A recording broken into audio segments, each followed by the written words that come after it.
Robert es un amigo, un hermano muy valioso para nosotros porque además de trabajar y ser vicepresidente de City to City, la iniciativa latina City to City, Robert es fundador de Avance, de la Llama confraternidad café. Avance, y desde el 2020-21 venimos siendo parte de esa confraternidad y siendo también expuestos a todo esto que hemos estado compartiendo en diferentes etapas en este entrenamiento.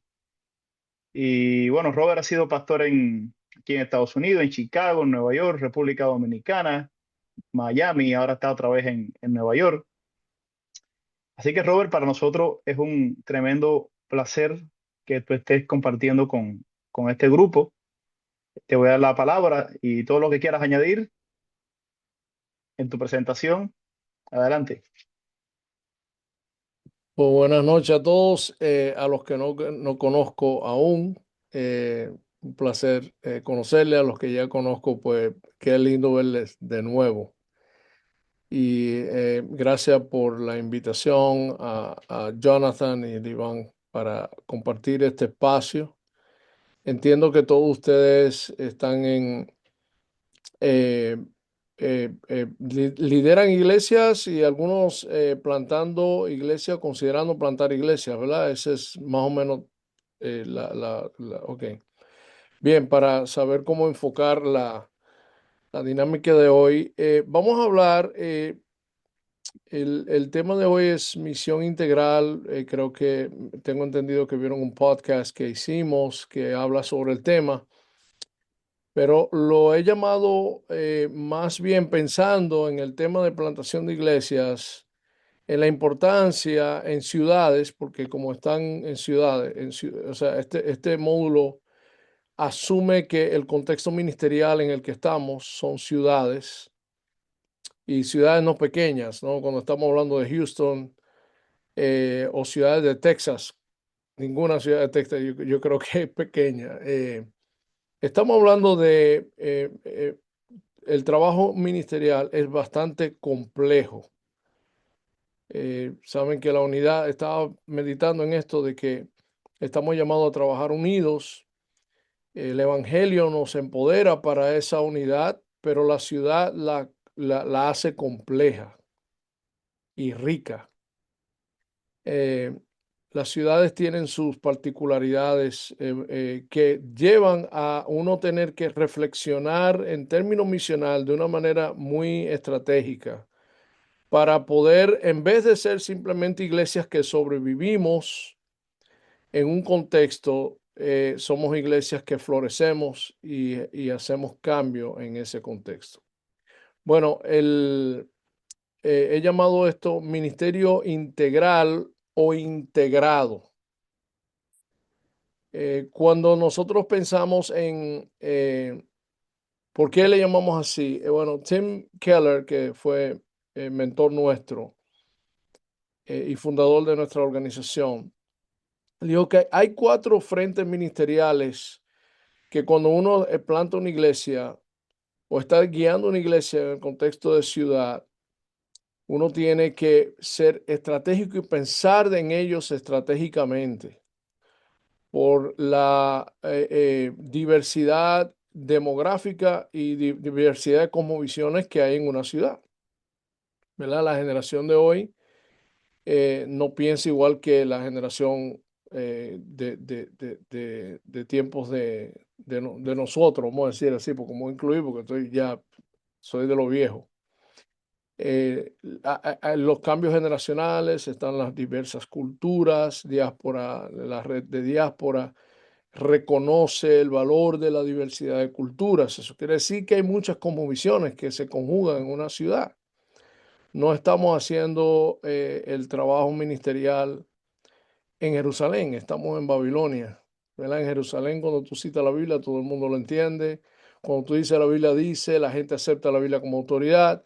En Babilonia, la Biblia es una fe más dentro de un menú de fe y acercamientos espirituales, y está bien que tú tengas la tuya, ¿por qué imponer la tuya sobre la mía?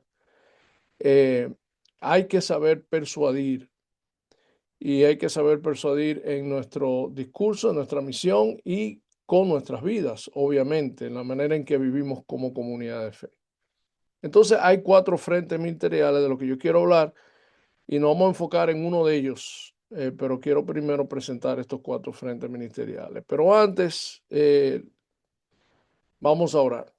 Vamos a pedirle al Señor que nos guíe y abra nuestros corazones y mentes. Padre amado, Señor, te queremos dar las gracias. Señor, cuando pensamos en lo que tenemos que aprender para llegar a la gente a la que tú nos has llamado a ministrarle, solamente tenemos que pensar en ti, que Señor, tú descendiste de lo más alto. Tú dejaste tu trono de gloria, Señor, y viniste a este mundo. Tu misión la cumpliste, Señor, entrando en nuestra realidad, caminando con nosotros, aprendiéndonos a nosotros, hablando nuestro idioma, conectándonos con nuestra realidad y llevándonos, Señor, a las realidades más altas y sublimes, Señor, que conocemos en Cristo. Pero fue porque tú descendiste a nosotros. Y como ministro del Evangelio, Señor, el llamado nuestro es bajar también, es saber conectarnos con la realidad y el entorno y el contexto al que tú nos has llamado a hacer misión. Y confesamos que no, muchas cosas no sabemos y que muchas veces es difícil. Y estamos dispuestos, Señor, a aprender, a desaprender. Estamos dispuestos, Señor, a morir a nosotros mismos para mostrar el amor de Cristo y la verdad del Evangelio a tanta gente que anda en oscuridad y necesitan de tu luz, Señor, y de tu salvación. Bendice esta clase, guíanos en nuestra conversación, en el nombre de Cristo. Amén. Bueno, ministerio, cuando hablamos de ministerio integrado, estamos hablando de estos 4 ministerios en balance o en tensión, porque nunca hay un balance perfecto, ¿verdad? Hay que pensar seriamente la parte evangelística y entender que el evangelismo es un trayecto de guiar a la persona de donde está hacia la cruz, ¿verdad? Entonces uno empieza donde está la persona. Uno empieza no donde estamos nosotros, uno empieza donde está la persona. Eso quiere decir que hay que ver su nivel de entendimiento, dónde está en su espiritualidad, en sus creencias, en su cosmovisión de vida, e ir caminando con ellos. Eso quiere decir que tenemos que diseñar nuestras iglesias y nuestros cultos con alta sensibilidad a que una persona no cristiana que tiene otro tipo de persuasión o creencia o incluso trauma eclesial que lo ha alejado de Dios y tiene prejuicios, cuando esa persona entra a la iglesia, cómo nosotros pensamos el contexto eclesial de manera que somos estratégicos en eso, nos capacitamos para que esa persona pueda acercarse más a la cruz. Yo siempre digo que la gente llega al culto así, ¿verdad? Con la defensa alta. Y el trabajo de nosotros es ayudarlo a que vayan bajando la defensa, a que vayan bajando la defensa. Pero hay cosas que nosotros hacemos en nuestro quehacer litúrgico e incluso evangelístico que hace que la gente se afirme más, cierre más el puño, ¿verdad? La postura nuestra, la actitud con la que vamos a ellos, la falta de sensibilidad y la falta de conexión con las necesidades y las aspiraciones y inquietudes que tienen ellos. Entonces, evangelismo y adoración evangelística en el contexto citadino hay que pensarlo bien, hay que rediseñarse, hay que repensarse. También la importancia de comunidad en el contexto citadino de ciudades. La gente anda corriendo, anda aislada, hay muchos desafíos que tienen las familias y la gente se necesita comunidad, necesita ese sentido de pertenencia, ¿verdad? La gente está aislada. Ya incluso la generación de hoy no sabe ni siquiera socializar entre ellos mismos. El hijo mío, que tiene 21 años, dice que no le gusta ir a la fiesta de sus amigos porque es lo más aburrido del mundo. Se sienta cada uno en un mueble a textearse unos con otros que están ahí mismo en la fiesta. O sea, hay una disfuncionalidad de interacción social increíble. ¿Y quién más mejor que la iglesia para construir un espacio de comunidad segura, donde en ese espacio de comunidad nosotros formamos a la gente de manera intencional, llevándolo hacia la cruz? Ese es otro espacio ministerial muy importante que nosotros tenemos que pensar estratégicamente. Eh, Fe y trabajo. La mayoría de nuestra gente y la gente latina nuestra vive en el trabajo. Muchos de ellos tienen que trabajar 10, 12 horas al día para poder sostenerse, papá y mamá. Y muchas veces la iglesia no sabe capacitar. O sea, la iglesia creamos una burbuja donde nuestra fe la sabemos articular y la sabemos vivir y expresar en el contexto ya cristiano, pero fe y trabajo dice, espérate, nuestra gente está llamada a vivir en misión y su campo de misión es su trabajo, no es en el culto. Entonces, ¿cómo nosotros nos familiarizamos con las necesidades particulares de las áreas laborales de nuestra gente y sus vocaciones y les damos herramienta y capacitación para que sepan vivir su fe y cuando se presenta la oportunidad articular su fe en el contexto de trabajo, incluso cómo con su fe influye en el área de trabajo? Eso es todo un módulo que nosotros damos. Y por último, y eso tiene que ver con cómo los cristianos se capacitan para influir en la cultura, fe y trabajo, ¿verdad? Eh, y por último, cómo nosotros tenemos una de las cosas que más credibilidad nos da a nosotros en la ciudad. De hecho, la falta de credibilidad de la iglesia muchas veces en la ciudad es la pobre manifestación de justicia y misericordia de la misma iglesia. Está demostrado que la gente puede no estar de acuerdo con nosotros en términos de nuestras creencias, pero tienen alto respeto por la iglesia cuando la iglesia se preocupa por su comunidad, cuando la iglesia vive en proximidad con la necesidad de la comunidad y responde en misericordia y justicia. Entonces, de eso vamos a enfocarnos hoy, en ese aspecto, pero cuando hablamos de ministerio integrado hay que tomar en cuenta que esto no es aislado de todo lo demás, ¿verdad? Esto no es aislado de todo lo demás. Entonces, ¿cómo nos capacitamos y cómo plantamos iglesias que desde su nacimiento están tomando en cuenta estos cuatro frentes ministeriales en su diseño y en su trabajo? Hay una herramienta que le, creo que se lo mandamos, no creo que a Jonathan. Jonathan, te lo mandamos, ¿verdad que sí? No sé si Jonathan está todavía en la llamada. Sí, lo compartimos con los de Red Diáspora en el WhatsApp. Iván lo compartió hoy. Ok, miren, lo que quiero es que busquen eso. Se parece más o menos a este es el más extendido, pero el que yo les envié a ustedes es más corto. Deja ver si lo puedo, un segundito aquí para mostrárselo, que es una herramienta como para uno hacer una breve, rápida vistazo, evaluación de los frentes ministeriales. A ver si lo veo aquí, un segundito. Me dan un segundo. Eh, Download, aquí estamos. Ajá, bien, aquí estamos.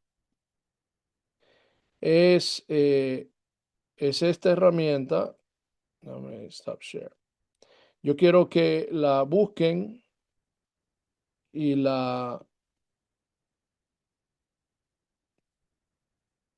La que se titula Ministerio Integral, herramientas de Ministerio Integral.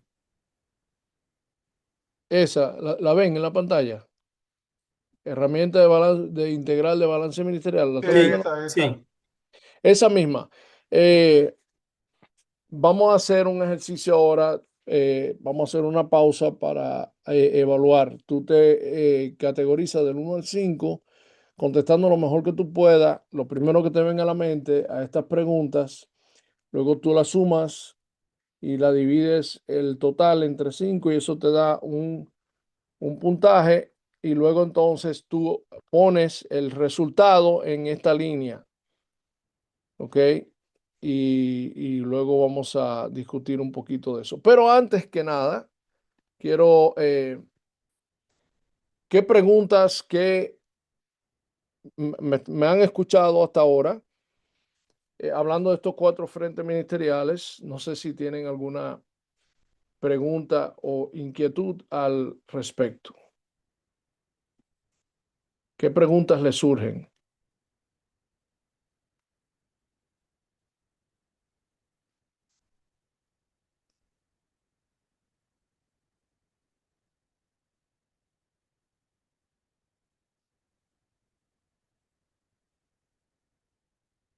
Bien, mientras van pensando en la pregunta, vamos a ir haciendo el cuestionario. Tómense unos 8 minutos para hacerlo. Basen la información en el diagrama y cuando coloquen los puntos en el diagrama, unan los puntos y a ver qué tipo de figura le da. ¿Ok? Así que tomen unos 8 minutos para llenar ese formulario.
Los resultados lo pueden ir colocando, el resultado que le dé aquí,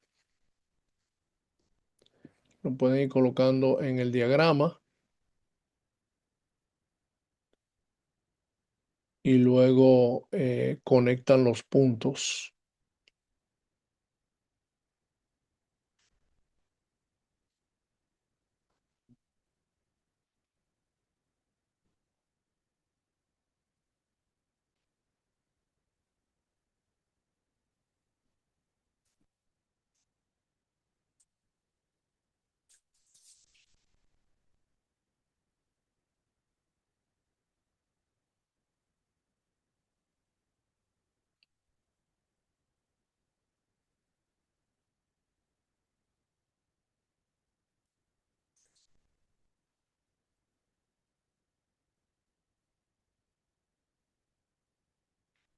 Un minuto más.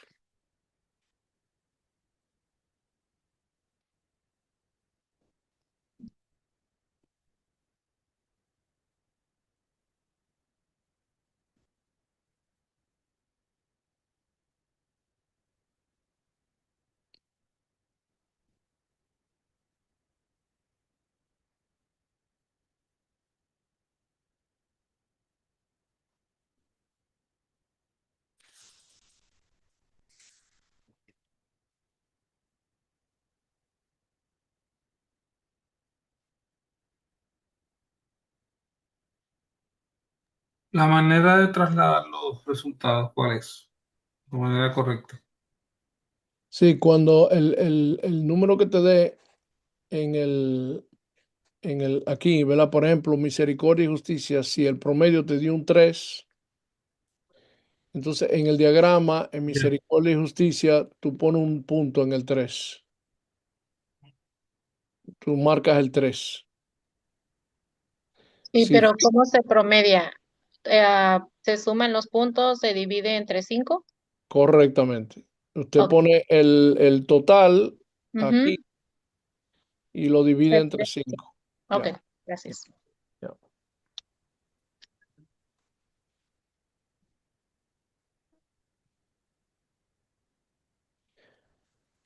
Este es para fines de la dinámica de ahora, yo le voy a mandar a usted el formulario más completo, uno que es mucho más extenso y completo, que lo pueden usar con sus líderes eh, y se presta mucho para generar conversación y discusión al respecto.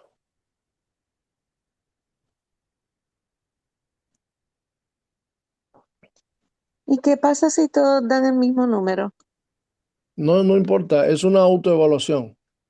No, Ok. no, aquí no hay, o sea, no es como un cuadro de uno mismo, de su ministerio y de cómo uno en las áreas que puede estar deficiente.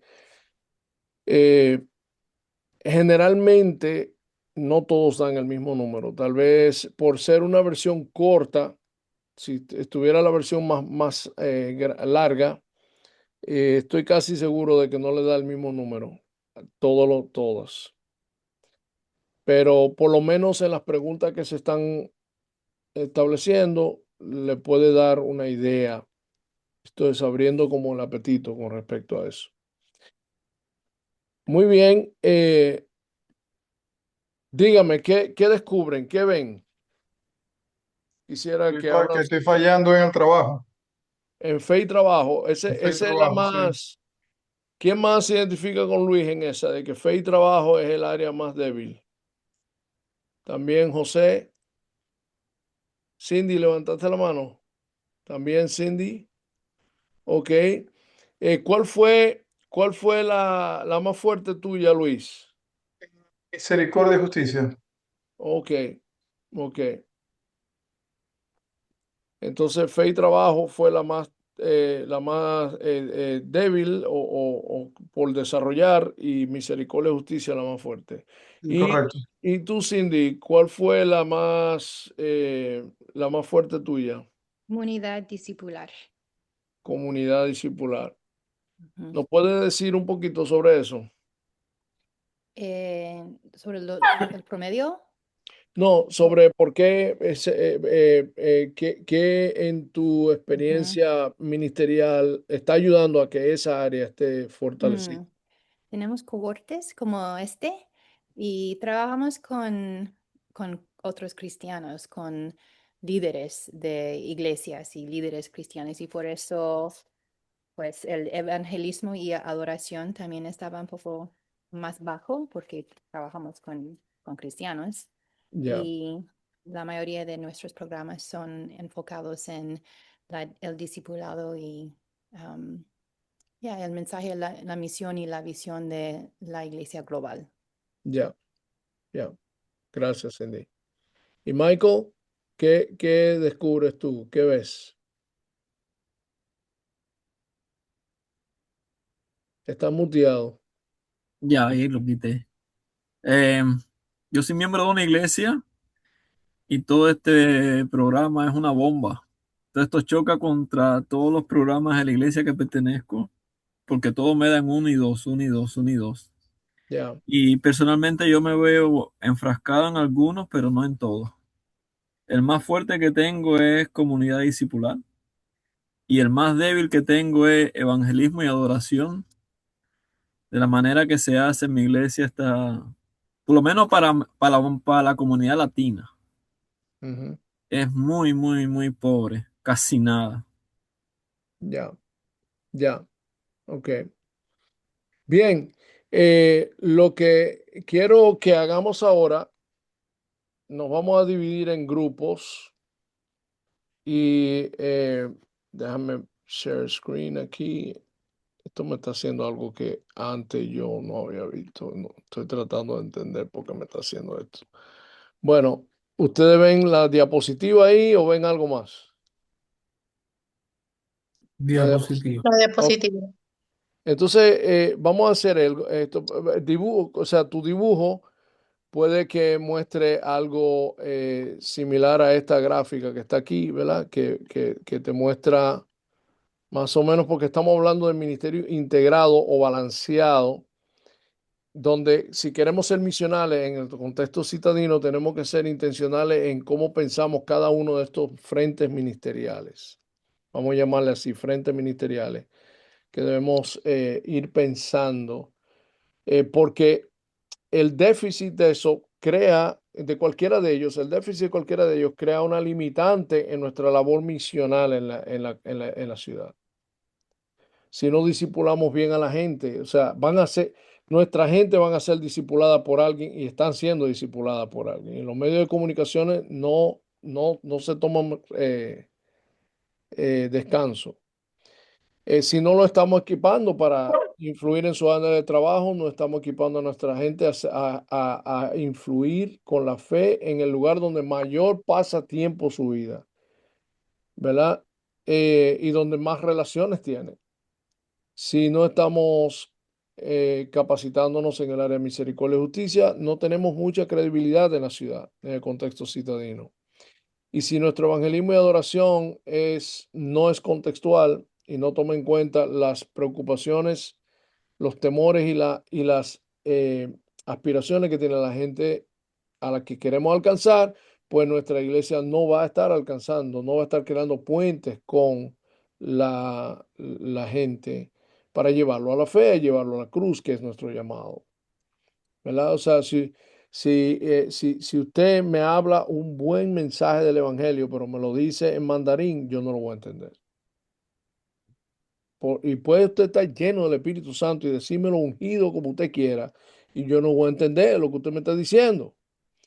Bueno, muchas veces es mandarín lo que le estamos hablando a nuestra gente, porque tenemos todas nuestras categorías bañadas de una religiosidad evangélica que se divorcia de la realidad de lo que la gente piensa y de lo que está y las preguntas que tienen. No estamos contestando las preguntas que ellos tienen, ni... Entonces, por eso el evangelismo y la adoración evangelística debe ser intencional pensando en eso. Entonces, tomando eso en cuenta, vamos a hacer algo. Vamos a dividirlo en 4 grupos y el grupo donde caiga José es el grupo 1. el grupo donde caiga Cindy va a ser el grupo número 4. ¿Lo está dividiendo, don Iván? Yo lo puedo hacer, Iván, si Sí, quieres. ok, perfecto. Ok, el grupo donde caiga Luis va a ser el grupo número 3. Y el grupo donde caiga Michael va a ser el grupo número 2. Entonces, quiero que se tomen unos minutos para enumerar principios y prácticas, ideas, tal vez cosas que estén haciendo para desarrollar sus líderes en esta área. Oigan lo que está diciendo aquí. ¿Qué pueden hacer?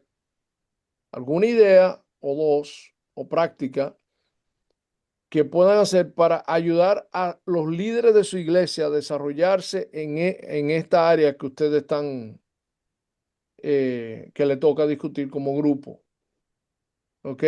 Quisiera escuchar por lo menos una idea buena en cada uno de los grupos y algo que tú puedes comenzar a hacer ya, que no hay que esperar coger un curso para hacerlo. ¿Ok? Entonces, vamos a dividirnos y como va a ser algo rápido, lo que quiero que hagan esto en unos 5 o 6 minutos, discutan ideas, no la elaboren tanto, sino ideas, hagan lista de ideas y concluyan en una que ustedes digan, wow, esta es la que, esta voy a hacer, esta voy a implementar. ¿Cuáles son los 4 líderes, perdón? En el grupo 1, dije José es el líder de ese grupo, donde caiga José. En el grupo 4, donde caiga Cindy. En el grupo 3, donde caiga Luis. Y en el grupo 2, donde caiga Michael. Los que estén con Michael en ese grupo, ese es el grupo 4. José, grupo 1, grupo 4, digo, la Fe y Trabajo, el grupo de Cindy, Misericordia y Justicia, grupo de Luis, y Discipulado y Comunidad, grupo de Michael. Listo. Nos vemos en 5 o 6 minutos. Denle en aceptar cuando lo dividen a los grupos, por favor. Sí, y de una vez le entran, de una vez, no se pongan a saludarse, de una vez.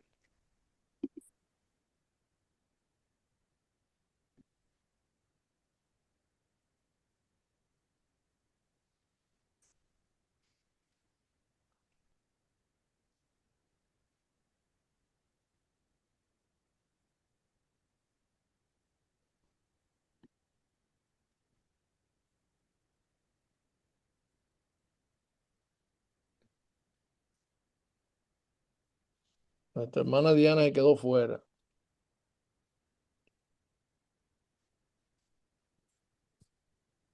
Ahora sí. Em, falta alguien para el grupo 1 y el 3. Sí, si son 2 o 3. ¿Está bien? ¿Están así con 2? Sí, sí, Ok. está bien. Está bien. Ok.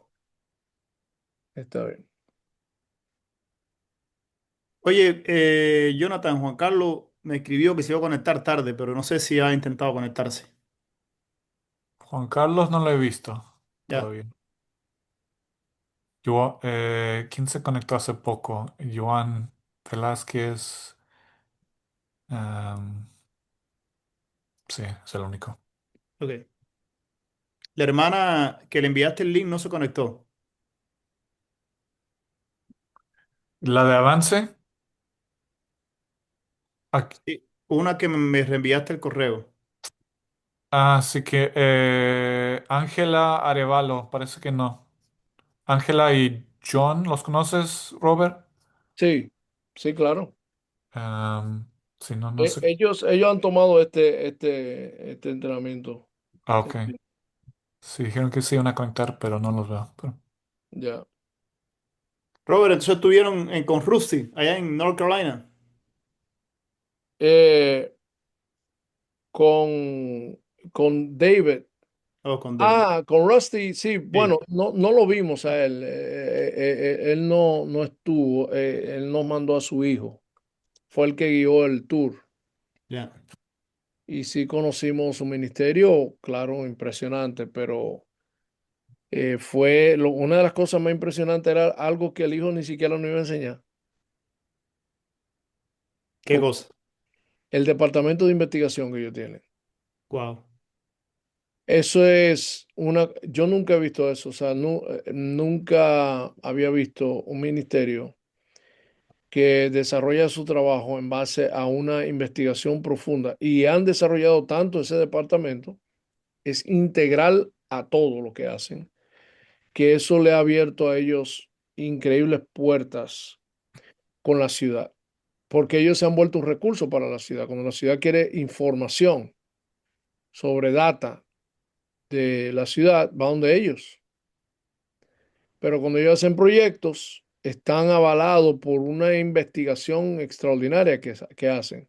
Pero es algo, tú sabes que normalmente se hace eso para un proyecto en particular, para accesar fondos, lo que sea. Ellos lo tienen como parte de su cotidianidad. Y eso, nunca había visto eso. Eso fue impresionante. Ah, Y nos dio mucha idea también. qué bien. Ya. Pero ¿Cuánto tiempo quieres darle, perdón, Robert, a los grupos? sí, vamos a darle ya llevan como 2 minutos, 3 minutos. Sí, Cuatro, con tal 3 minutos vez. ya. Ah, Ya dale 3 minutos más. A los Ok. 5, dale, porque creo que te da un minuto para wind Sí, down. sí. Sí. Ok. Yo espero que aquí en este edificio no me tranquen a las 10 de la noche, porque ellos no saben que yo estoy aquí. Y a las 10 lo ponen la alarma y todo el mundo. Yo estoy esperando que el staff de limpieza por lo menos dé señal de vida. Para yo decir, estoy aquí. no me vean ahora aquí entrancado.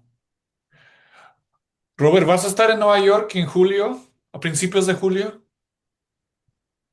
¿Primera o segunda semana? Am, Te voy a decir ahora. Estoy pensando hacer un viaje por allá y tal vez visitarte por si andas por allá. No, voy a ¿No? estar, de vacaciones, Ok. pero y luego la primera semana, el primero y segundo de julio voy a estar de vacaciones, luego me voy para Dominicana y voy a trabajar desde Dominicana esa Ujú. otra semana. Ah, ok. Sí, voy a estar aquí la semana del 13. ¿La semana del 13 de julio? Sí, esa es la semana que sí voy a estar aquí. Sí, bueno, justo, bueno, estoy o en esa o la semana anterior pensando en ir por allá. Ya. Yo llego el 11. Ok. Ujú. Te escribo Sí, sí. Escríbeme con copia, a Helen. que esa es la que asegura que todo pase. Oye, este compañero mío aquí no tiene ni una mentica. Yo estoy en la Bien- oficina yo me metí en la oficina de un amigo mío. Bienvenido, Saed. Justo todos están regresando de tiempo en grupos. Ya.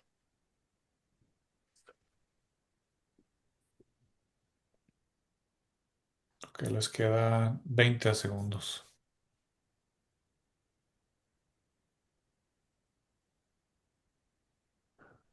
Breakout rooms.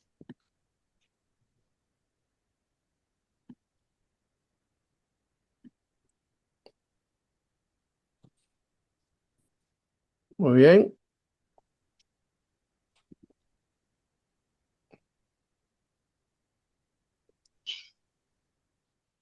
Bien, espero que hayan surgido buenas ideas. Quisiera escuchar a Fabio, José, alguna idea o dos que hayan hablado sobre la comunidad discipular. Primero coincidimos que en comunidad discipular estábamos más altos que evangelismo y adoración. Y, y hablamos de que precisamente empezamos a trabajar un proyecto. Parece que en las dos iglesias, en el concepto de fortalecer el discipular a los jóvenes, que son los grupos más fuertes Ujú. de la iglesia, y también a la iglesia en general con programas ya de iglesia horizontal. Pero el reto que tenemos en esas áreas es la asistencia. La gente, aunque estamos trabajando en los programas, la gente falla bastante en la asistencia. Y entonces ahí tenemos un reto importante para poder entonces empezar a subsanar los problemas de evangelismo y adoración que también enfrentamos por eso mismo. Así que cuando hablamos de comunidad discipular, lo enfocamos a la comunidad hacia adentro, la comunidad de la iglesia, discipularla para poder salir afuera a evangelizar y adorar efectivamente para que la comunidad de afuera reciba a Cristo. Básicamente en esa línea, ¿no? Así que la Ok, estrategia ha sido empezar un proyecto de educación, de discipulado.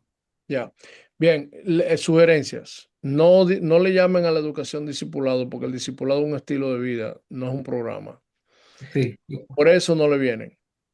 Sí, sí. también en nuestra iglesia, sobre todo ha hecho, no, no, bueno, mejor dicho, se está logrando hacer entender de que el discipulado tiene que ser relacional, algo Correcto, relacional, algo correcto. dinámico, de salir de las cuatro paredes y poderlo realizar, ya sea a través de una noche de amigos, a través de una salida, de un Excelente. tiempo. Ujú.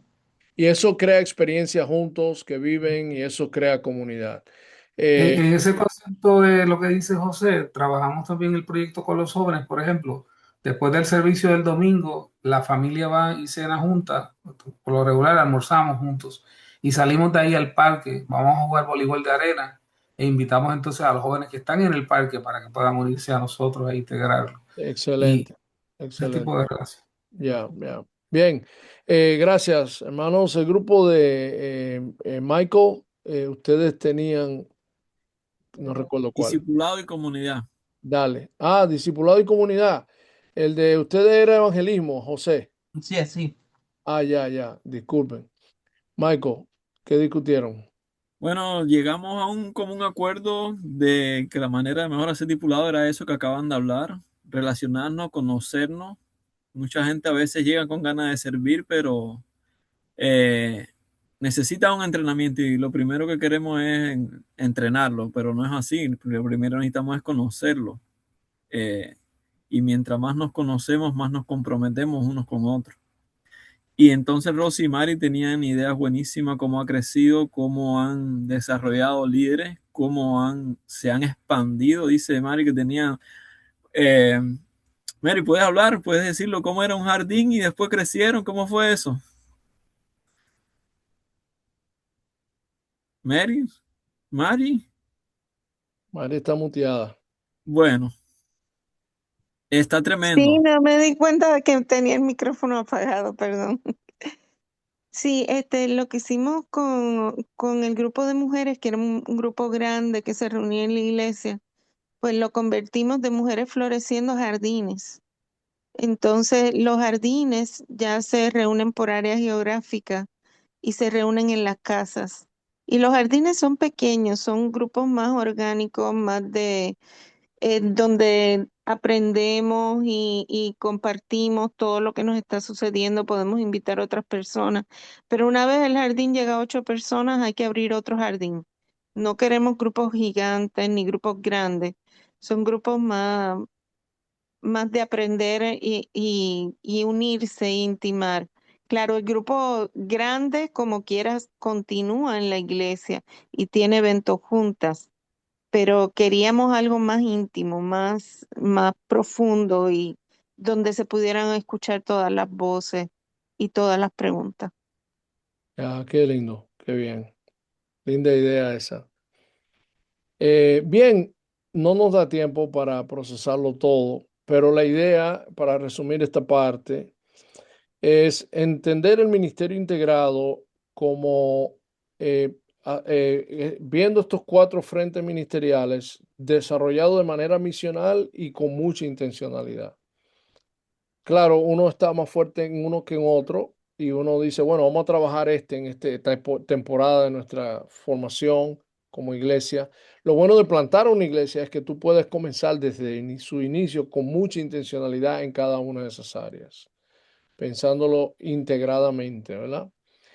Hoy quiero el resto del tiempo hablar de la misión integral en el aspecto del testimonio de la iglesia como comunidad en la ciudad, trayendo siendo agente de shalom y de bienestar integral en las comunidades.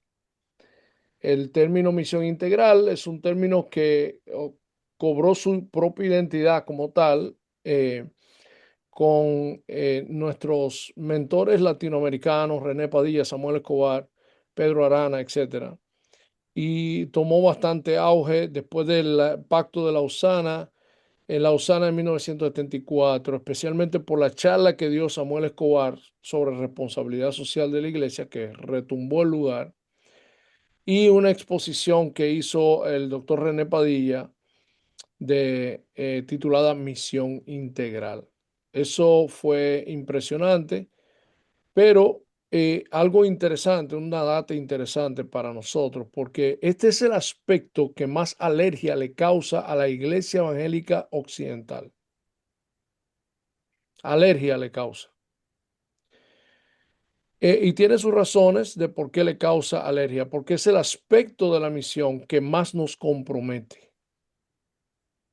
Es el aspecto de la misión que más nos compromete. Claro, busca la excusa de que suena político, que suena que yo qué, pero es porque más nos compromete. Es la que más desafía nuestra comodidad y es la más incómoda, como la misma vida de Jesús lo muestra, la que más produce incomodidad. Y vamos a ver eso un momentico. Cuando en Lausana, en la parte final de Lausana es donde se elaboró como un tratado de Lausana, que terminó siendo el pacto. La parte de la responsabilidad social de la iglesia fue sometida a voto. Este dato mucha gente no lo sabe. Fue sometida a voto y la mayoría de los líderes anglosajones votaron en contra, no quería que fuese incluido. Normal. Pero la mayoría de los internacionales, surasiáticos, los latinos, los africanos, prevaleció ese número.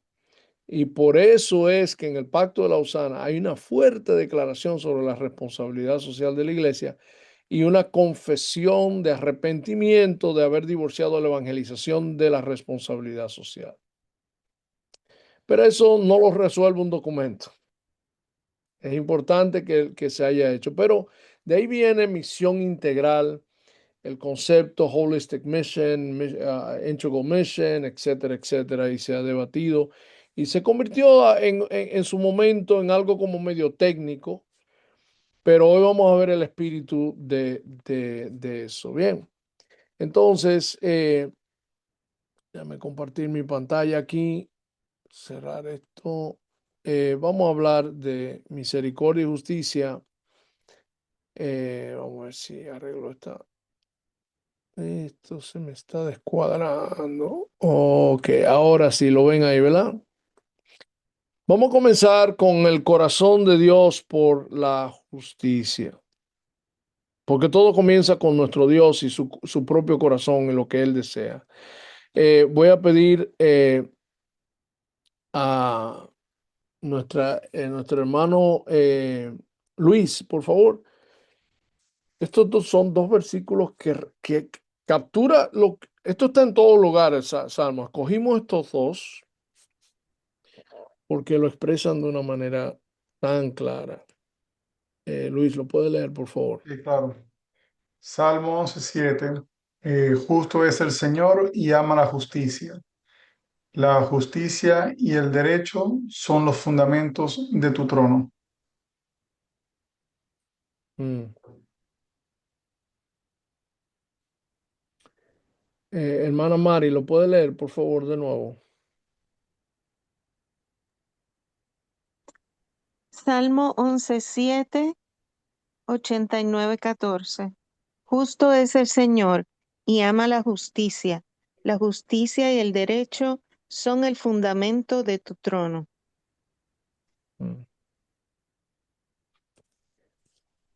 ¿Qué tan importante es la justicia para Dios? ¿Qué tan céntrico es parte de su carácter, de sus atributos y de su accionar? Las palabras hebreas que resumen el concepto de justicia, uno habla de justicia a nivel más relacional y el otro de justicia en términos más sistémicos, son las palabras Sedeká y Mishpat, aunque se mezclan muchas veces. Esas definiciones no son tan estrictas, pero abarca lo que es la justicia como comunidad de justicia y al mismo tiempo la justicia como algo que tiene que ver con shalom, bienestar, rectitud, abarca todo ese tipo de cosas. Justo es el Señor y ama la justicia. Y la justicia y el derecho son el fundamento de su trono. Entonces, si nuestro Papá Celestial es algo tan importante para Él, nosotros que somos sus hijos, que lo reflejamos a Él, debemos, o sea, preguntarnos, ¿amo la justicia? ¿Entiendo el reinado de Dios en términos de justicia o simplemente como nos enseñaron en la espiritualidad hispana cuando nos colonizaron, que el reinado de Dios es la espiritualidad del corazón, reina en el corazón, ¿verdad? Es una de las maneras en que se desvirtuó la espiritualidad cristiana en el occidente. Dios reina en el corazón. Y es cierto, pero Dios reina, donde Dios reina es justicia. Donde Dios reina es justicia. Y Él ama la justicia. Y vamos a ver, cuando Dios formó a su pueblo, aquí lo voy a hacer algo un poquito narrativo que todos conocemos. El pueblo de Dios en esclavitud, donde Dios los formó como pueblo, como gente, como etnia, es en Egipto y ahí se forman y son esclavizados y ellos claman al Señor. Y el clamor es por la injusticia que están viviendo, los abusos que están viviendo. Le pagan por su trabajo, le pagaban, ¿verdad? Pero se le llama esclavo porque es un pago miserable que no les da oportunidades en la vida. Viven esclavizados del sistema y ellos claman por el maltrato que hay. Dios responde y Dios los libera. Del otro lado del mar, cuando ellos vencen el ejército más poderoso que existía en ese tiempo, sin disparar un tiro, como dicen, porque Dios hizo la obra milagrosa de liberarlos a ellos y protegerlos. Hay un canto que es el canto de María, el canto de eh, Miriam y de Moisés. Y en ese canto, que era un canto, era pentecostal, yo sé que era pentecostal porque había baile y tocaban tambor, pandero. Lo dice ahí, que era pandero y danza. En ese baile, ese canto concluye con una confesión. Y esa confesión es Yahweh reina. Es la primera vez que como pueblo confiesan como Yahweh como que es reina. ¿Ok? En ese contexto, eso no es Yahweh reina en mi corazón. Es Faraón no reina. Yahweh reina. Nosotros somos un pueblo bajo el reino de un nuevo rey que nos ha liberado. Y hay una celebración enorme. Ahora Dios le va a enseñar a ellos, al pueblo, cómo se ve el pueblo sobre el cual Él reina. ¿Verdad? Ahora ellos tienen que reaprender cómo ser pueblo, porque solamente saben ser gente bajo opresión. y van ahora a aprender a ser pueblo bajo el reinado de Dios. Y cuando se forma la segunda generación que ya ha experimentado todas las maravillas de Dios en el desierto y lo está preparando para la entrada a la tierra prometida, él les muestra en el Deuteronomio capítulo 15, Moisés cuando da su nuevo discurso a la segunda generación, el sueño de Dios para su pueblo. Y fíjense cómo lo resume. Este capítulo es clave en este aspecto de la historia revelatoria. Deuteronomio capítulo 15. Saed, ¿lo puede leer, por favor? Entre ustedes no deberá haber pobres, porque el Señor su Dios te colmará de bendiciones en la tierra que Él mismo te dará para que la poseas como herencia, y así será siempre y cuando obedezcas al Señor tu Dios y cumplas fielmente todos estos mandamientos que hoy te ordeno. Dios es justo y ama la justicia, el fundamento de su trono es la justicia, y cuando Él forma un pueblo sobre el cual Él reina, una de las características de ese pueblo es que si ellos viven conforme a las normas de este rey, no, no va a haber pobre, no va a haber persona que le falte su necesidad básica, no va a haber, si cumplen la ley. Pero como sabemos que Dios sabe que no lo van a, que ellos van a desobedecer la ley, sabe eso. Entonces, ¿qué dice? Sigue leyendo, hermano.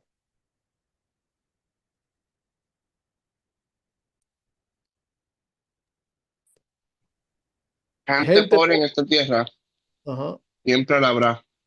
Por eso te ordeno que seas generoso con tus hermanos hebreos y con los pobres y necesitados de tu tierra.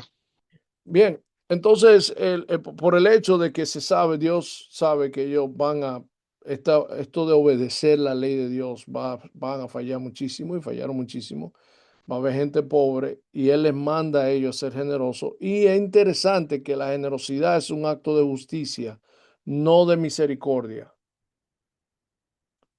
La generosidad en el reino de Dios aquí es parte de la constitución de la vida del pueblo, entendiéndose que somos un pueblo caído. Va a haber gente pobre que sufren, ya sea por sus malas decisiones o porque sistémicamente hablando no son, quedan fuera, quedan al margen.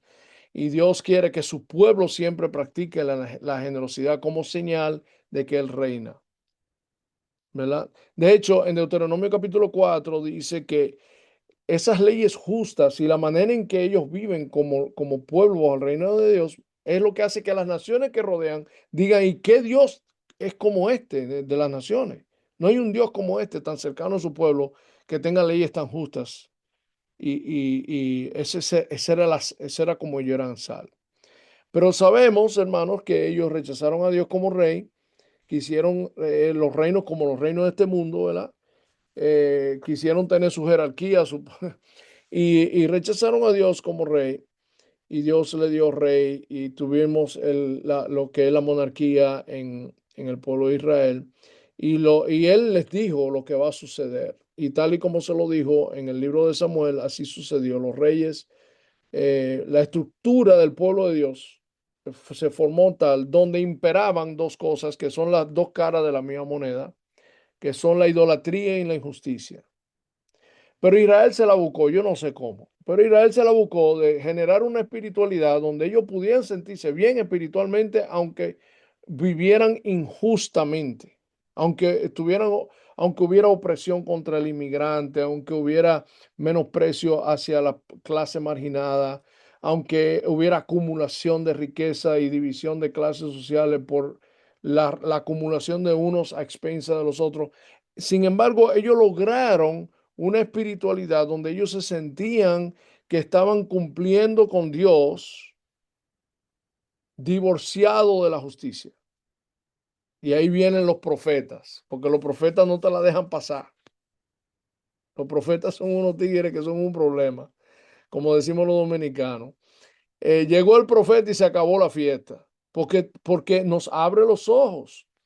Por ejemplo, Isaías. Fabio, tú pudieras Tú eres el profeta Isaías y Dios está hablándonos a nosotros que somos el pueblo de Dios. Acabamos de salir de un cultazo buenísimo y sentimos la presencia del Señor con canciones de Hillsong. Levantamos las manos, hicimos nuestras oraciones y wow, qué bueno está el culto. Y aparece Fabio, el profeta Fabio. Dios dice y nos dice lo siguiente. Fabio, ¿lo puede leer, por favor? ¿De qué me sirven sus muchos sacrificios? Dice el Señor. Harto estoy de holocaustos, de carneros y de grasa de animales engordados. La sangre de toros, corderos y cabras no me complace. ¿Por qué vienen a presentarse ante mí? ¿Quién les mandó traer animales para que pisotearan mis atrios? No me sigan trayendo vanas ofrendas. El incienso es para mí una abominación. La luna nueva, día de reposo, asamblea convocadas. No soporto que con su adoración me ofendan. Yo aborrezco sus lunas nuevas y festividades. Se me ha vuelto una carga que estoy cansado de soportar. Cuando levanten sus manos, yo aparto de ustedes mis ojos.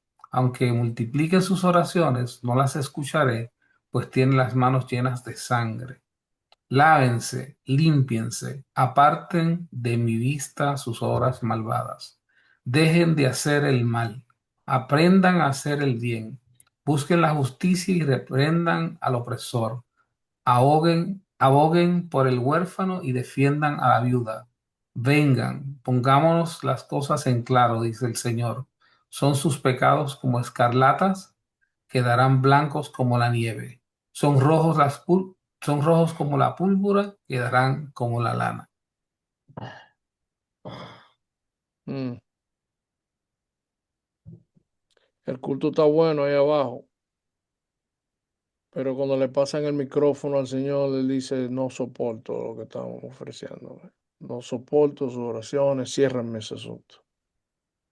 Como dice Amós capítulo 5, en el mismo tenor, ¿verdad? Que le dice a ellos, aborrezco sus fiestas religiosas, no me agradan sus cultos solemnes, ¿verdad? El bullicio de sus canciones, no quiero oír la música, porque oprimen al justo, exigen soborno, los tribunales atropellan al necesitado, pero que fluye el derecho, mishpat, como las aguas y la justicia se deca como arroyo inagotable. Igual, el mismo mensaje. ¿Qué está diciendo esto? Mire, vimos, recuerden que empezamos por aquí, ¿verdad? Y ahí lo vemos. ¿Qué tanto ama Dios eso? Nunca en la Biblia Dios dice, mira, sus obras de justicia como que no me caen bien porque la música de ustedes está fuera de tono. Nunca dice eso en la Biblia. Pero siempre dice en la Biblia, aborrezco su música porque su justicia está fuera de tono. Entonces hay que pensar en una espiritualidad congruente. No es que nuestra adoración y culto no tenga importancia, es que tiene solamente sentido delante de Dios cuando es congruente con el amor al prójimo. Ahí aquí se resume la ley, amar a Dios sobre todas las cosas y amar al prójimo como a uno mismo. Pero no la buscamos, hermano, especialmente la espiritualidad evangélica latina. Somos expertos en buscándola, en tener una expresión bien emotiva que demuestra pasión por Dios y de alguna manera justificar el no abogar por los marginados sociales. Incluso la Iglesia Evangélica de los Estados Unidos apoya medidas y políticas que son de suma opresión hacia las personas que son más marginadas y frágiles, ¿verdad? Y lo justifican como algo espiritual, como un deber cristiano. O sea que es interesante. Y mire, yo me veo, y creo que todos nosotros tenemos esa tendencia, no me estoy excluyendo, porque es fácil. La parte litúrgica es fácil. Vivir en las calles, tocando la necesidad de la gente y su quebrantamiento y tratando de juntos trabajar hacia aquellas causas sociales que llevan a esa miseria. Eso no es fácil. Eso no es fácil. Pero ahí tenemos el Espíritu del Señor. Y el Señor nos llama al arrepentimiento. Pues gracias a Dios por su gracia que nos invita y por Jesucristo nuestro Señor que nos invita a reflexionar, a reconocer y a volver y a aprender, ¿verdad? De nuevo, qué tan importante. Cuando el Señor Jesucristo viene y el Rey se hace carne y mora entre nosotros, el primer discurso que él da, lo primero que él hace, el primer culto que va, que abre la Biblia y da su mensaje, es abriendo el libro de Isaías. El Espíritu del Señor está sobre mí porque me ha ungido para anunciar el Evangelio a los pobres, buenas nuevas a los pobres, a proclamar libertad a los cautivos, recuperación de vista a los ciegos, libertad a los oprimidos, el año favorable del Señor. ¿Qué quiere decir el jubileo? Se lo está diciendo a Galileos que están viviendo bajo presión romana. ¿Cómo lo escucharon ellos? ¿Verdad? ¿Cómo lo escucharon ellos? Si tú cortas a Jesús, el buena nueva para los pobres lo que le va a salir. Cuando Juan el Bautista estaba confundido si era Jesús o no, dice, mándele, le firmó el documento, mándale decir lo que yo estoy haciendo. Y se termina firmando y el evangelio es anunciado a los pobres. Es una marca distintiva de la fe cristiana, es algo que nos distingue, ¿verdad? Fíjense qué interesante lo que sucedió. Lo que el pueblo de Dios en el Antiguo Testamento no pudo lograr, el pueblo de Dios en el Nuevo Testamento sí lo logró, no por leyes impuestas, sino por el poder renovador del Espíritu Santo. Rosy, ¿puedes leer Hechos capítulo 4, versos 32 al 34? Sí, claro. Dice, todos los creyentes eran de un solo sentir y pensar. Nadie consideraba suya ninguna de sus posesiones, sino que las compartían. Los apóstoles, a su vez, con gran poder, seguían dando testimonio de la resurrección del Señor Jesús. La gracia de Dios se derramaba abundantemente sobre todos ellos, pues no había ningún necesitado en la comunidad. ¿Se fijan en la conexión ahí? El sueño de Dios en Deuteronomio capítulo 15 se realiza en el pueblo sobre el cual el Espíritu desciende y confiesa a Jesucristo como su Señor. Y la gracia de Dios se derramaba y la manifestación de que es un pueblo que se gobierna por la gracia de Dios es que es libre, es el libre y entiende se entiende a sí misma como una comunidad de justicia. Entre ustedes no habrá pobres, se cumplió en el Nuevo Testamento, en la iglesia neotestamentaria. Wow, wow. Y concluyo esta parte, quiero abrirlo a cualquier pregunta con Santiago capítulo 1, versículo 27, la religión pura y sin mancha delante de nuestro Dios y Padre es esta, visitar a los huérfanos, la viuda en sus aflicciones y guardarse sin mancha del mundo. ¿Qué estás escuchando? ¿Qué preguntas surgen? ¿Qué estás escuchando? Quiero oírles, mis hermanos. Me hace Cuando... recordar. Bueno, No, adelante, por favor. ¿Quién habló? Fabio fue el que habló. No, yo no he hablado, estoy aquí por hablar. iba a hablar yo, Julio. Julio, Eh, ¿cómo está mi hermano Julio? Qué bueno verte eh, de nuevo aquí. sí, me hace recordar las reprensiones de Isaías 58 acerca de cuando él lo lleva a señalarle el verdadero ayuno, que hacían una serie de rituales, una serie de adoración, diezmo y todo, pero le faltaba la justicia al necesitado, al obrero, lo explotaban, lo abusaban de ello. Entonces, acá Santiago pues nos hace también recordar, por lo menos veo la conexión entre la perspectiva de Santiago con el tigre de Isaías, como usted bien lo llama. Ya. Gracias, Julio. Robert, cuando preguntas qué estamos escuchando, yo escucho un reto. Yo escucho un reto para la iglesia presente, sobre todo ante la injusticia que se levanta en este momento para los menos. Ya, ya. ¿Qué escuchas, Cindy?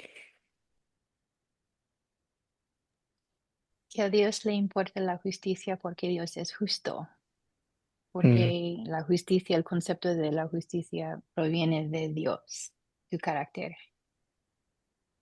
ya. Gracias, Cindy. Bueno, ¿Alguien más? cuando yo tuve la oportunidad de leer el texto que nos facilitaron, eh, bueno, al principio lo tuve que leer, para ser honesto, dos veces, porque yo vengo de Venezuela. Yo creo que mis hermanos cubanos pueden entender el sentimiento de cuando nos empiezan a hablar de algo, como usted lo dijo, que encrispa un poco el hablar de estos temas. Lo utilizan mucho políticamente para hablar también lo que es el socialismo y ese tipo de cosas. Entonces uno como que tiene que reflexionar nuevamente y leer y profundizar un poco. Pero, pero yo después entendí mucho, fue la palabra que yo creo que el Señor puso en mi mente, fue equilibrio, ¿no? Tiene que haber un sano equilibrio con las cosas que Dios nos ha dado, porque Él también nos da, no es que se está hablando de que se no hayan pobres, está muy bien, ¿no? O sea, Dios también dice que habrán, pero Él habla también nos pone también la mayordomía, pone o sea, a las personas a dirigir, a hacer, o sea, tiene que haber un equilibrio y yo creo que como futuros plantadores de iglesia o las personas que están en ese tipo de cargos, considero que desde las bases se tiene que ir sentando todos esos sanos equilibrios y enseñando bien a las personas. Por lo menos eso fue lo que más o menos a mí me quedó en la mente. Sí, entendiéndose que lo que esos sistemas, todos los sistemas son babélicos y no tienen nada que ver con el reino de Dios. El comunismo es babélico, el capitalismo es babélico, son la manera en que las sociedades humanas se organizan bajo el reinado de los seres humanos. Y, y cada uno de esos genera muerte de alguna u otra manera, ¿verdad? El comunismo y el socialismo que descansando en sistemas humanos promete la atención al pobre, al necesitado, va generando que sabemos, o sea, como dicen, la sabiduría se conoce por sus hijos, ¿verdad? ¿Qué fruto ha generado eso? Pero el reino de Dios produce otro tipo. De hecho, el concepto de justicia en el reino y la justicia bíblica es algo muy diferente. Y lo vamos a ver ahora en un momentico. Muy diferente.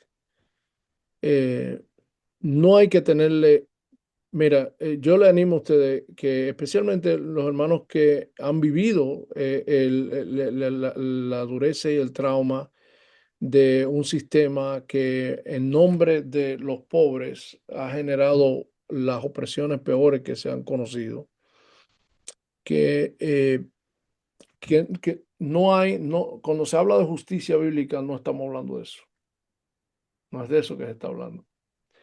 Y es importante ver que la justicia que produce el reino de Dios viene por la acción del Espíritu Santo y la liberación que produce y el vivir bajo el reinado de Dios. Eh, entonces, es importante, es muy, muy importante pensarlo desde la perspectiva del reino de Dios, del reinado de Dios. Muy bien, quiero seguir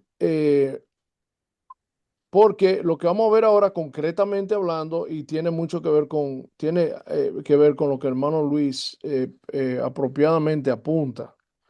Y es que la visión de Dios por la justicia se resume en el concepto de shalom. Shalom, que se traduce como paz, pero quiere decir bienestar integral, bienestar en todos los aspectos de la vida. Por ejemplo, cuando el pueblo de Dios estuvo en el exilio, eh, eh, bajo un imperio opresor, porque Babilonia fue un imperio opresor, lo que Jeremías le dice a ellos le vuela la cabeza porque los falsos profetas le están diciendo a ellos que no se involucren, porque Babilonia es el enemigo, Babilonia es la opresión, Babilonia es Babilonia, tú sabes. Pero viene Jeremías y dice, no, nosotros hemos llamado a ser sal y luz dentro de Babilonia, ¿verdad? Y José, si puede leer Jeremías 29, texto clásico. Sí, dice, así dice el Señor de los ejércitos, el Dios de Israel, a todos los que envié al exilio de Jerusalén a Babilonia. Construyan casas y habítenlas, planten huertos y coman de su fruto. Cásense y tengan hijos e hijas. También casen a sus hijos e hijas para que a su vez ellos les den nietos. Multiplíquense allá y no disminuyan. Además, busquen el bienestar de la ciudad a donde los he deportado y pidan al Señor por ella, porque el bienestar de ustedes depende del bienestar de la ciudad. Gracias, José. Y hay mucho que desempacar de este pasaje completo, ¿verdad? Pero en resumen, estaban llamados a multiplicarse ahí y tener una presencia renovadora dentro de Babilonia y buscar el bienestar, el shalom de la ciudad y no separado del bienestar de ellos. De hecho, el bienestar de ellos estaba condicionado al procurar el bienestar de todo el mundo. O sea, si somos el pueblo de Dios, no procuramos solamente el bienestar de nosotros. Para nosotros tener bienestar, tenemos que trabajar por el bienestar del musulmán, el bienestar del judío, el bienestar del ateo que vive en la esquina, el bienestar de la vecina que no cree en nada. O sea, eh, eh, trabajar por el bienestar de todos es nuestra misión. Y claro, al hacer eso, se abren las puertas enormemente para, para las conversaciones más lindas que se dan. Porque cuando me preguntan, ¿y por qué tú haces eso? ¿Y cómo que tú trabajas y sirve hasta para la persona que te trata mal? Y nosotros decimos que nosotros tenemos un rey, hermana, que yo lo ofendí a él y lo pisoteé, lo escupí y me perdonó y me ama y me restauró.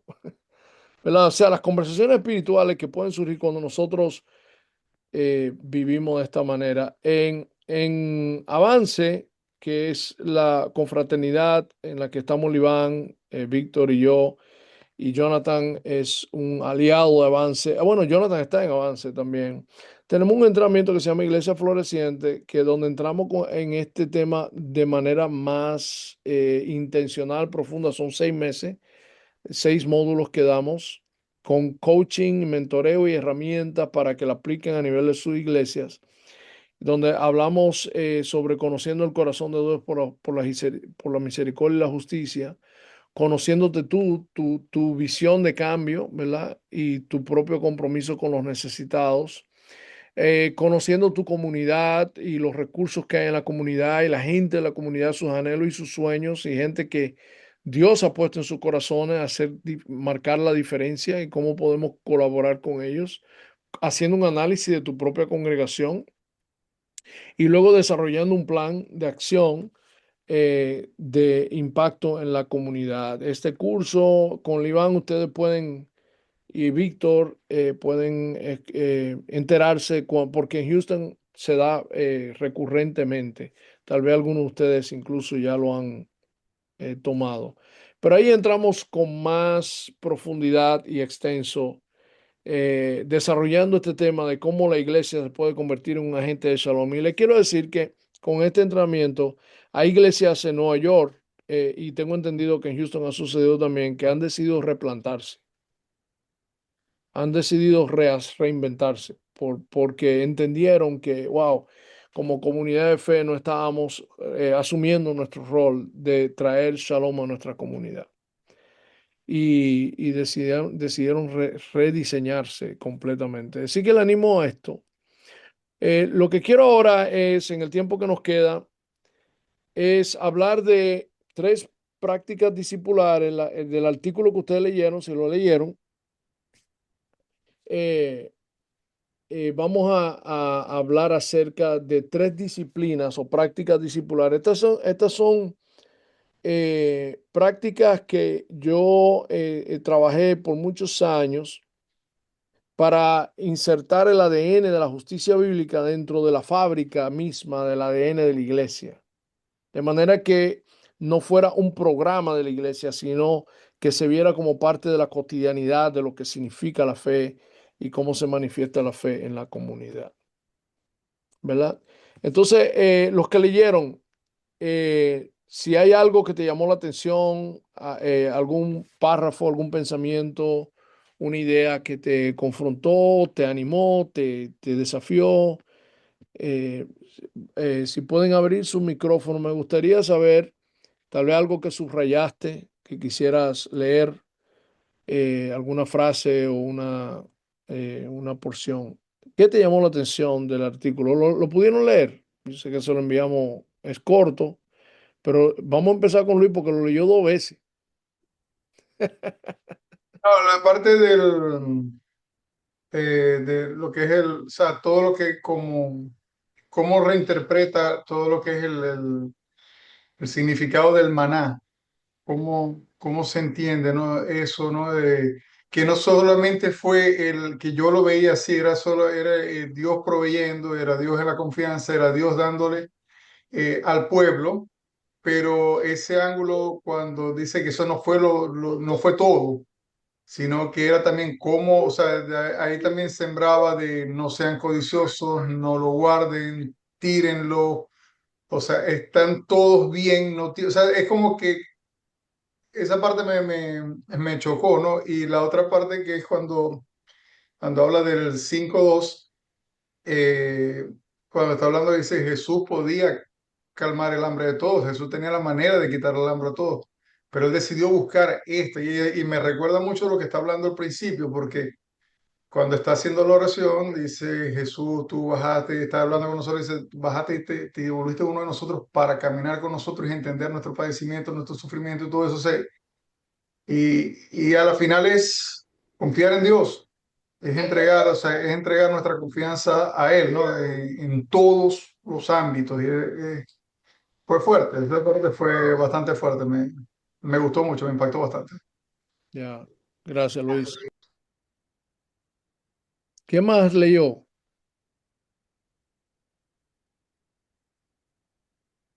¿Lo pudiste leer, Fabio, Michael, Rosy? No, llegó con corto tiempo, no pude. No, está bien, está bien. Mismo caso, no alcancé a leerlo. Ok, ¿alguien más que lo haya leído? Yo Yo leí. lo pude leer también. ¿Alguien quiere hablar? No, Sí, no, sí. Mari, dale, Mari. Ok.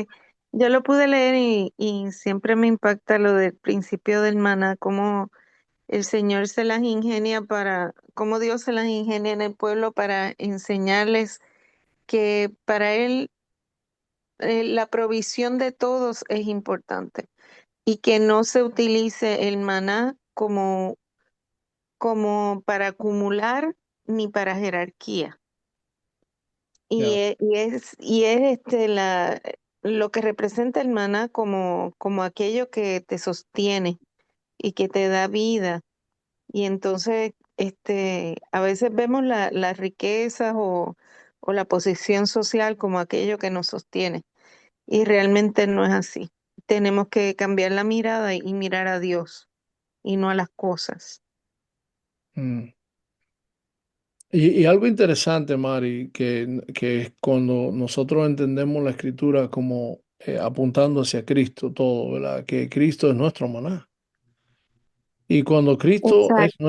cuando Cristo es nuestro pan, experimentamos la liberación, donde ahora el pan físico es fácil desprenderme de él, porque ya la acumulación es lo que, o sea, como dijo Jesús, la persona la vida no consiste en la acumulación de cosas que uno tiene.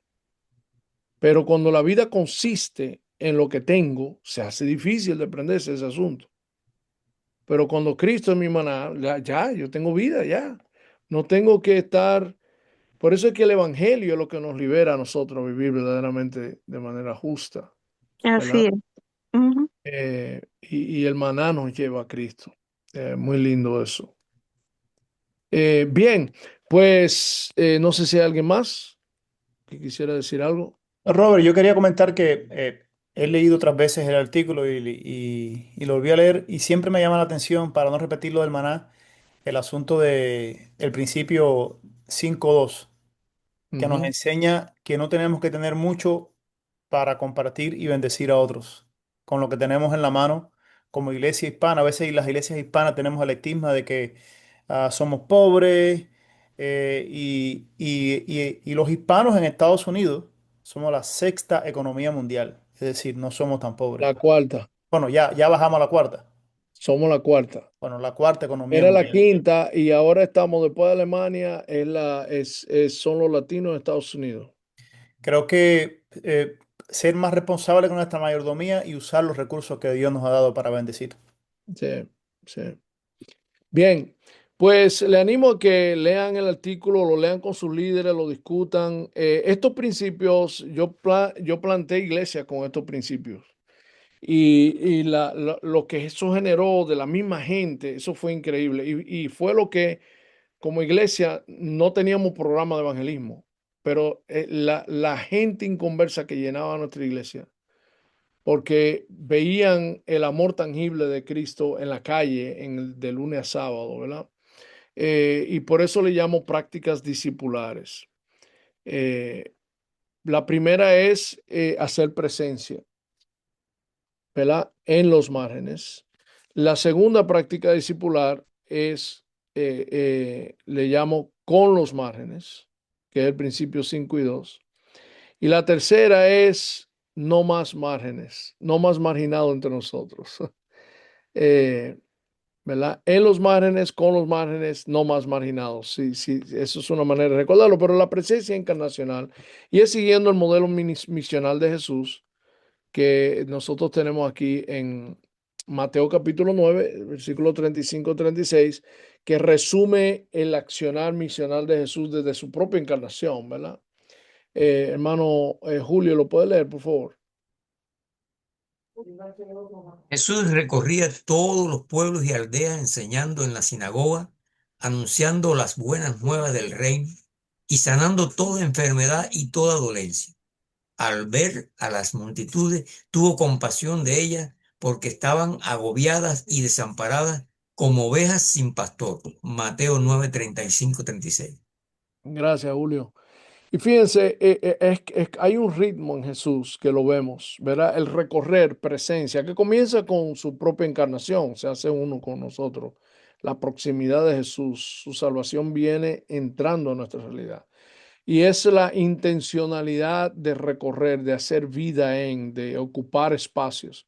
Cuando yo planté la iglesia en Washington Heights, el grupo que formé, le asigné a cada uno un restaurante, un café, un salón de belleza, una barbería y un supermercado.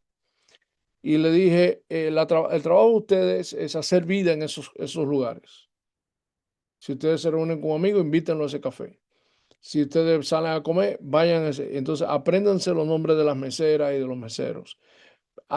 Pregúntenle sobre sus vidas, conozcan a los dueños de los negocios, hablen con ellos. Y cuando nos volvíamos a reunir como equipo, uno de los ejercicios que hacíamos, ¿a quién conociste? ¿Qué historia conociste? ¿Qué estás entendiendo de nuestra comunidad? Oye, eso eran unas conversaciones tan ricas.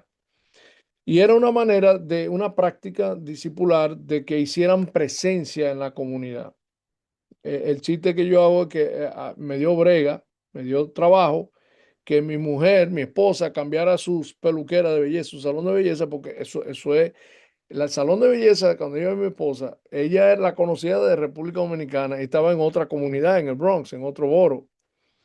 Y yo le decía, Damari, tú tienes que buscar una aquí en Washington Heights, que es donde yo soy. Y ella, no, señor, esa es la que conoce mi cabello. Hasta que por fin encontró una buena salonera aquí, se han hecho amiguísimas, y mi esposa es su pastora, como dicen.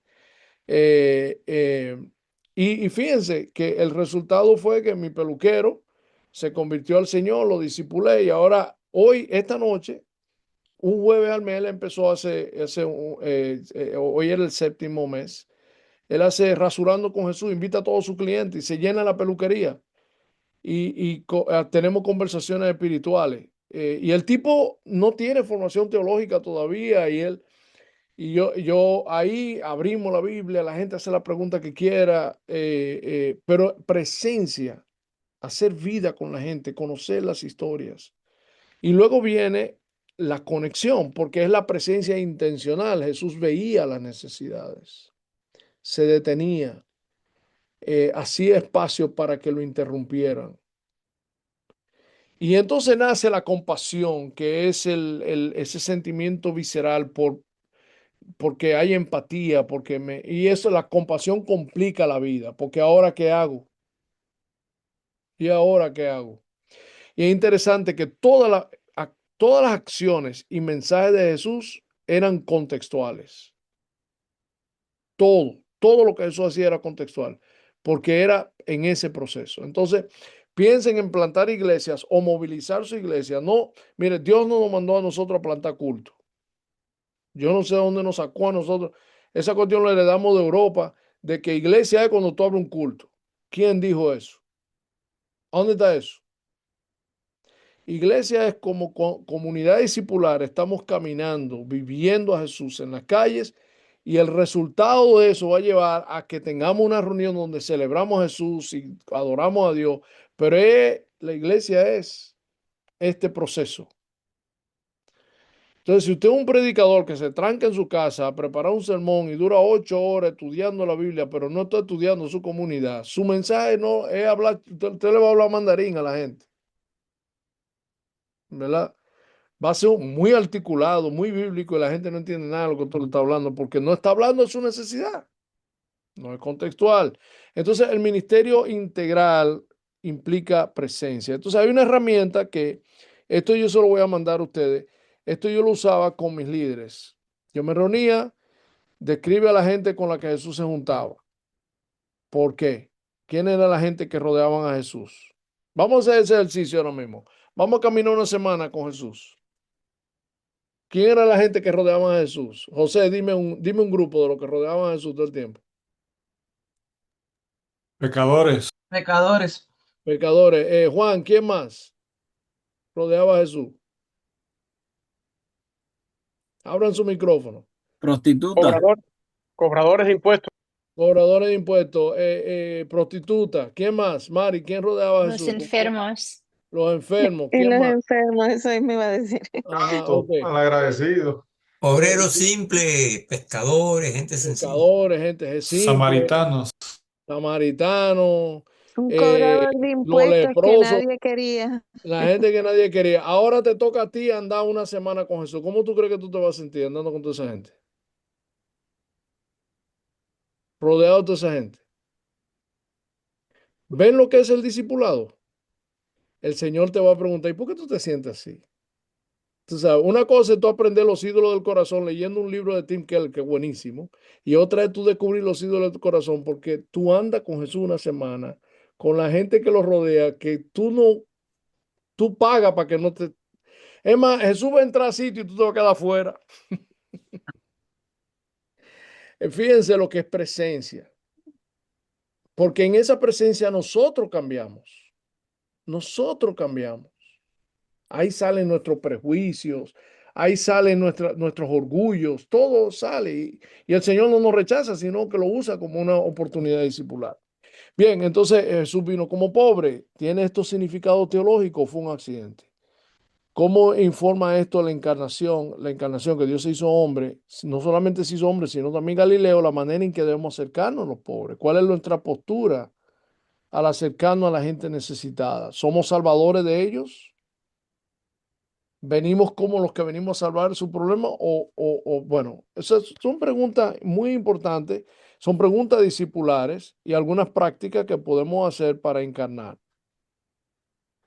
¿Cuáles son algunas maneras en que tú puedes practicar la proximidad encarnacional con tus líderes? ¿Cómo tú puedes practicarlo con ellos? Yo le di un ejemplo, díganme algunas otras. ¿Qué se te ocurre? ¿Qué tú puedes hacer pensando en tu iglesia y en tu comunidad?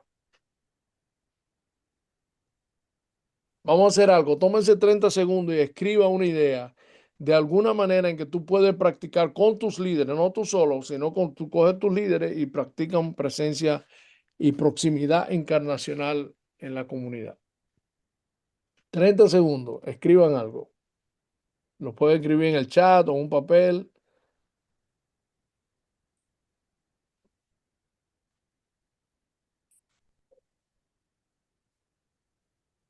Si lo ponen en el chat, mejor. Para ver. Caminatas de oración en comunidades de bajos recursos, excelente. Pero no echando aceite y reclamándolo para el Señor, sino porque hay caminatas que uno lo que va a conquistar. No, caminata para ver a la comunidad con los ojos de Jesús. Gracias, mi hermano. Gracias, Jonathan. Excelente. ¿Qué más?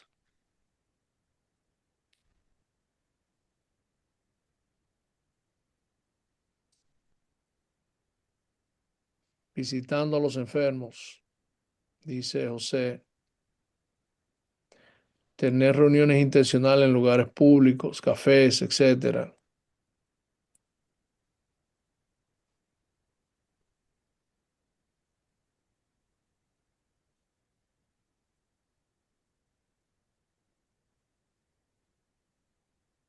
Una más, una más.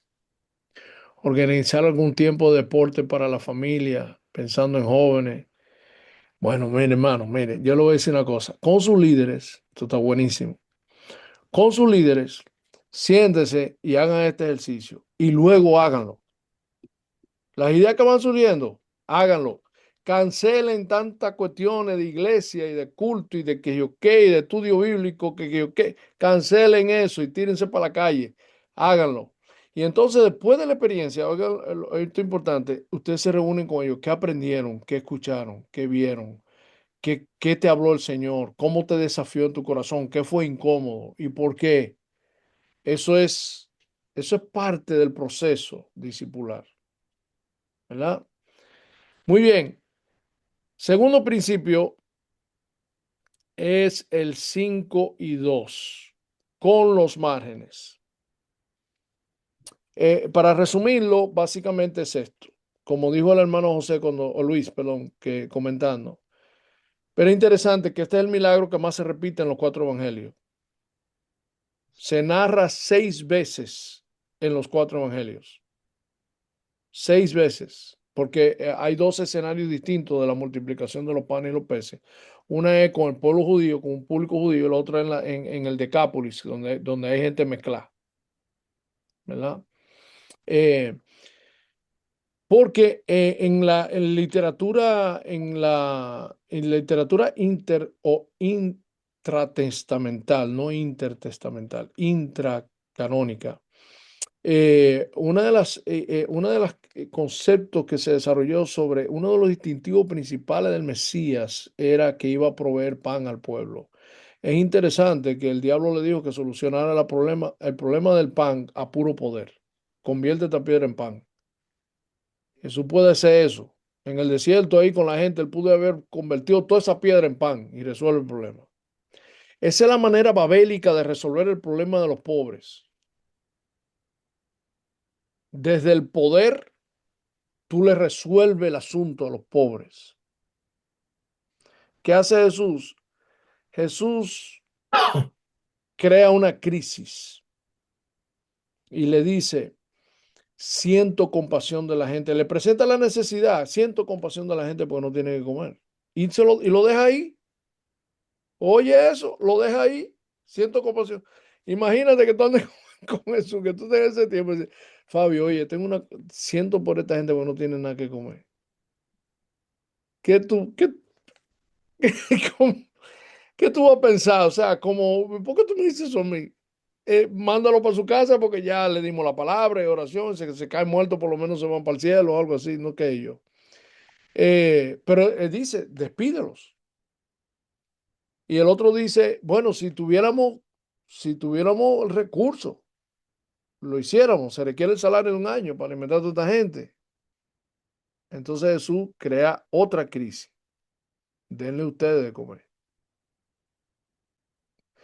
Ok, entonces con la gente, involucrando los recursos de la gente, que siempre no es suficiente, nunca es suficiente, es que Jesús hace el milagro. Jesús hace el milagro. Entonces, el principio 5 y 2 es básicamente, esta es la herramienta que le animo a que lo usen con sus líderes, ¿verdad? Para generar discusión entre ustedes. También, de nuevo, se lo voy a dar. Pero básicamente esto. El principio 5 y 12 es que en el reino de Dios el recurso está en su pueblo. El recurso no es suficiente. La gracia de Dios nos libera para dar de lo que nosotros tenemos que ni siquiera alcanza para nosotros, y de alguna manera el Señor hace una cosa ahí que nada más Él se lleva la gloria. Empieza con lo que tienes. No piensa en lo que no tienes. Comienza con lo que tienes. Miren, hermanos, yo he aprendido en todos los años que tengo, porque esta es una práctica ministerial, esta es mi eclesiología. Yo he aprendido, yo cuando veo un programa que está sirviendo a la gente necesitada, yo pregunto por la historia detrás de ese programa. A mí no me impresiona. Tú recibes dinero del Estado o de una ONG y tú empiezas un programa y lo montas con ese dinero. No es de eso que estamos hablando. Porque esa historia no nace de proximidad muchas veces y no nace de la gente misma, a veces sacrificado con lo que tiene. Y que con el tiempo tal vez, bueno, se desarrolló tanto que ahora hay que estructurarlo, hay que crear un programa. Es la historia. Entonces, esto nos dice a nosotros cómo nos acercamos a las personas marginadas. ¿Nos acercamos a ellos como los que le vamos a resolver su problema o como los que discutimos con ellos cómo vamos a resolver los problemas? ¿Verdad? Y el principio 5 y 2 es de increíble empoderamiento. Increíble empoderamiento, hermanos. Lo que sucedió en el libro de los Hechos que leímos ahorita, ya ellos lo habían vivido. Ellos lo habían vivido. ¿Cómo puede esto normalizarse en la vida de la iglesia? Es una de las preguntas. ¿Cómo la normalizamos en la vida de la iglesia? ¿Qué prácticas podemos usar? ¿Cómo discipulamos a la gente para que piensen de esta manera? ¿Verdad? Y por último, quiero que dediquemos tiempo, los minutos que nos queda de esto, el principio del maná. No más marginados. Es interesante que el apóstol Pablo lo aplica a la iglesia del Nuevo Testamento. En 2 Corintios capítulo 8, Pablo utiliza la experiencia del maná para enseñar lo que se llama el principio de equidad en el pueblo de Dios. Hermana Cindy, por favor, si puede leer 2 Corintios 8 y 9. Sí, sí. Ya conocen la gracia del Señor, nuestro Señor Jesucristo, que aunque era rico, por causa de ustedes se hizo pobre, para que mediante su pobreza ustedes llegaran a ser ricos. No se trata de que otros encuentren alivio mientras que ustedes sufren escasez. Es más bien cuestión de igualdad. En las circunstancias actuales, la abundancia de ustedes suplirá lo que ellos necesitan, para que a su vez la abundancia de ellos supla lo que ustedes necesitan. Así habrá igualdad, como está escrito, ni al que recogió mucho le sobraba, ni al que recogió poco le faltaba. 2 Corintios 8, 9, 13 a 15. ¿Puedes leer la cita de abajo, por favor, hermana?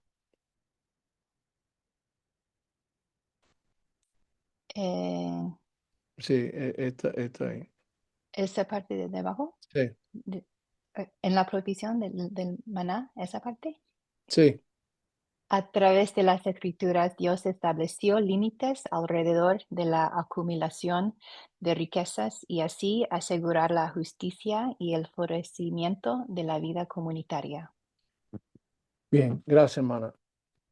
Fíjense a qué apela Pablo para promover lo que es la equidad o la igualdad entre la familia de la fe, a la gracia.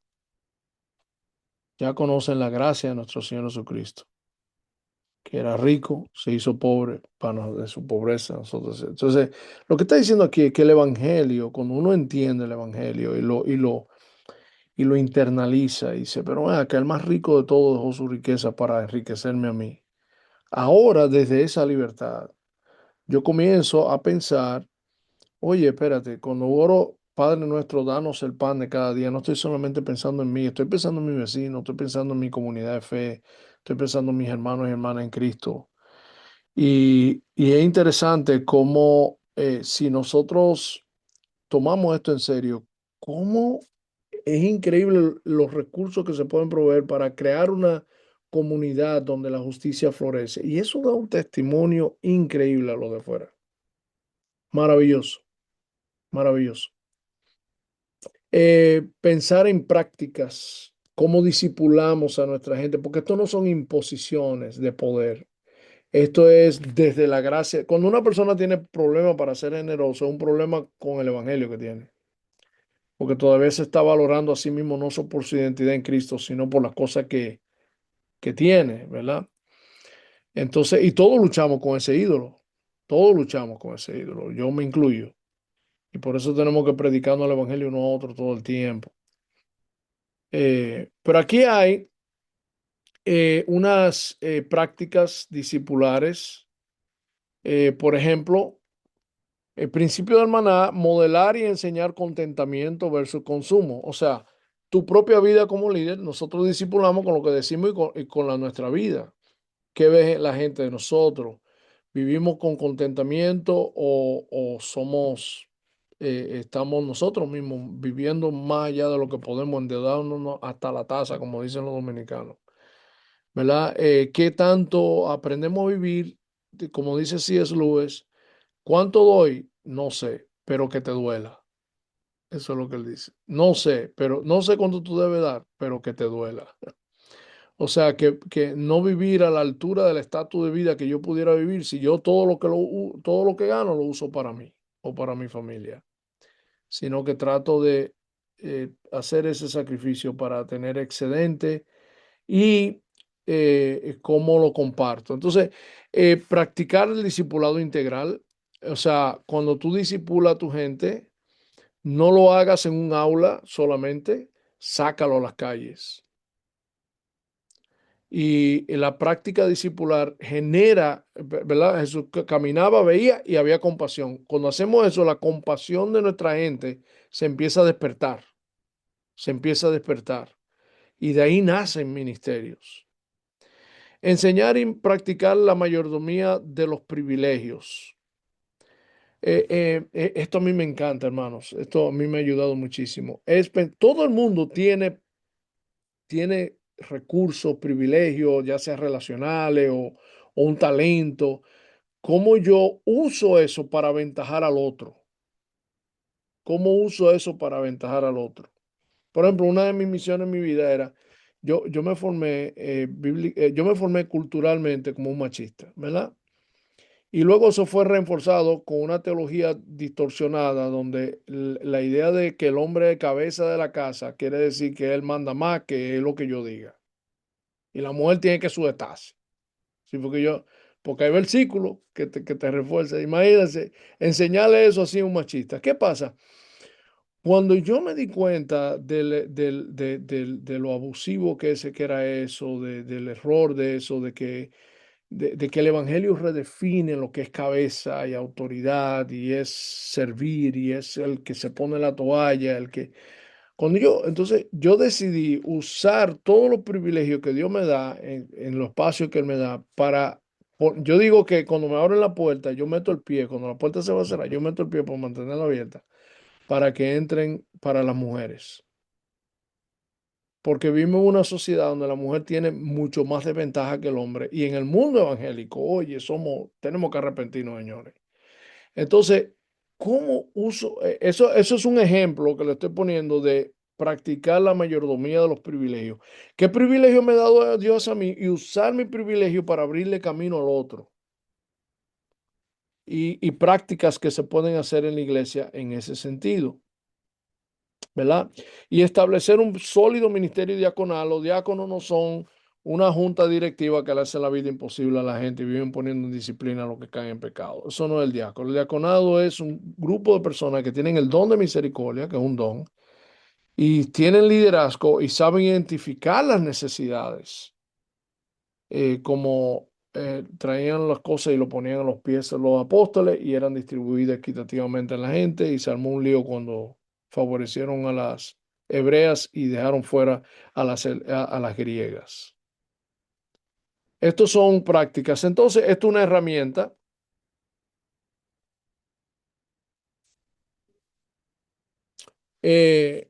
¿Cuál de estos elementos es fuerte en tu vida y ministerio? ¿Cuál consideras que es deficiente en tu vida y ministerio? ¿Y qué próximos pasos puedes dar para madurar en una de las áreas de deficiencia? Entonces, tomemos 2 minutos para reflexionar en esta pregunta y escriban. 2 minutos. Pero esto es para que lo sigan haciendo con sus líderes.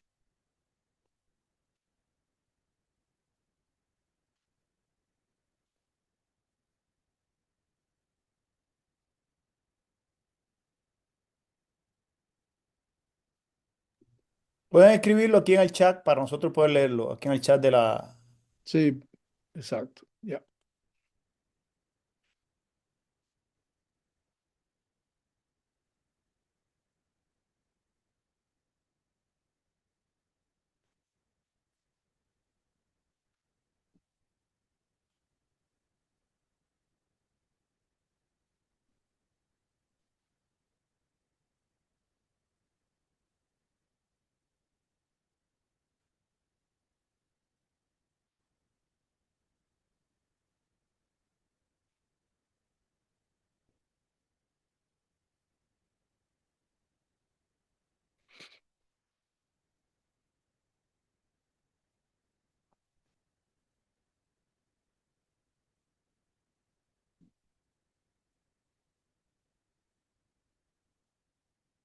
De lo que han escrito, si pueden poner algo en el chat o lo pueden externar, pueden abrir sus micrófonos, hermanos.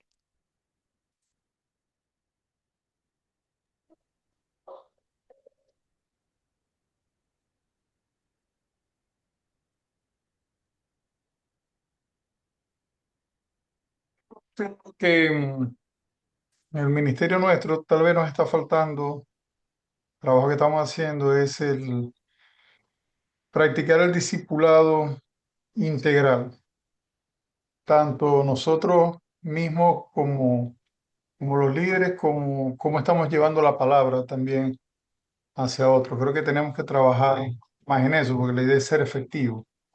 Esa es la parte que yo considero que está un poco tal vez deficiente. En la parte que considero que estamos fuertes tal vez es en enseñar la práctica de la mayordomía, ya que nosotros estamos en el área de lo que es beneficencia, benevolencia y todo eso, y todos los recursos, y como veo como los compromisos de muchos de los hermanos que trabajan y son parte o voluntarios del ministerio disponen de sus propios recursos y de su tiempo y de todo para esto. Yo ahí creo que estamos bien. Próximos pasos, me llama mucho esto la atención, que lo que están diciendo, porque si bien es cierto, en la iglesia nuestra se dan muchos cursos y tenemos las clases de todo lo que es el discipulado, misiones, todo ese tipo de cosas, pero sin más salir a la calle, ¿no? O sea, todo eso que estaba hablando de cómo impactar la comunidad, qué hacer y cómo hacerlo, eso lo he captado mucho, me ha gustado mucho. Ya. Gracias, Luis. ¿Alguien Quería más? hablar de, Sí. quería hablar de uno de los elementos más fuertes de mi vida y del ministerio. Me gusta servir y enseñar. Y en este curso que estoy tomando escuché una frase que me ha serruchado el piso, viaje. Y es no solo hacer las cosas que hacía Jesús, sino hacer las cosas con la misma intención y propósito que las hacía Jesús. Y cuando me examino ahí, me veo que muchas veces he hecho cosas que no era con las intenciones que las haría Jesús. Entonces me ayuda a evaluarme. Eh, por ejemplo, si voy a servir, a servir por amor, no a servir con la intención de tal vez de resaltar o de que vean lo que estamos haciendo, sino de verdad sentir empatía y compasión por las personas que estamos sirviendo. Y Yeah. a la vez de enseñanza igual. Muchas veces queremos enseñar para demostrar conocimiento o queremos enseñar para discipular o queremos enseñar la palabra con amor, con compasión y no solamente para juzgar o usar la palabra como un látigo. Yeah. Gracias, Michael. Bien, hermanos, respetando el tiempo se nos acabó.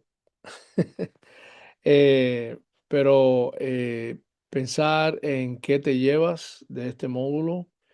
Le pasaré las diapositivas. Tienen esas herramientas, son herramientas que yo les recomiendo primero internalizarlas ustedes, luego con un grupo de sus líderes, 2 o 3 de ellos comiencen a practicar algunas de estas cosas y luego lo hacen más extenso en los demás. Y cuando se dé Iglesia Floreciente, Liván le va a compartir para los que deseen profundizar más en este tema. Pues muchas gracias, mis hermanos. Liván. Bueno, muchas gracias, Robert, por tu tiempo. Creo que ya Robert se desconectó. Gracias a los hermanos también que se conectaron de la lluvia de Julio y Michael.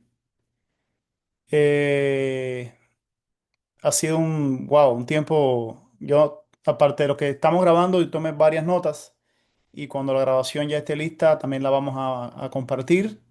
Y las notas también las vamos a tener. No sé si Jonathan tiene algún anuncio, si no despedimos en oración. Muy bien, muy bien.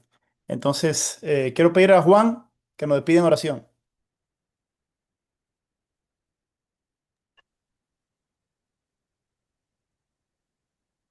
Aleluya. Bendito eres, Padre. Gracias por el conocimiento impartido. Permite que no solo podamos enseñarlo, sino que tu gracia nos permita que los discípulos lo aprendan, lo lleven a la práctica, lo puedan practicar cuando nosotros no estemos, para poder prevalecer. Frutos que permanezcan. Haznos maestros que podamos transmitir con nuestra vivencia, con nuestro ejemplo, el cómo hacerlo, para guiarles con teoría y con práctica, evidencia práctica que consolide este conocimiento. Gracias por el profesor Robert, por este espacio en el cual todos, por muchos años que llevemos en misiones, siempre nos aporta algo nuevo. Gracias, Dios. Nos despedimos de este chat con tu presencia a nuestros hogares y a los quehaceres en el nombre de Jesús. Amén. Amén. Gracias, mis hermanos. Dios les bendiga.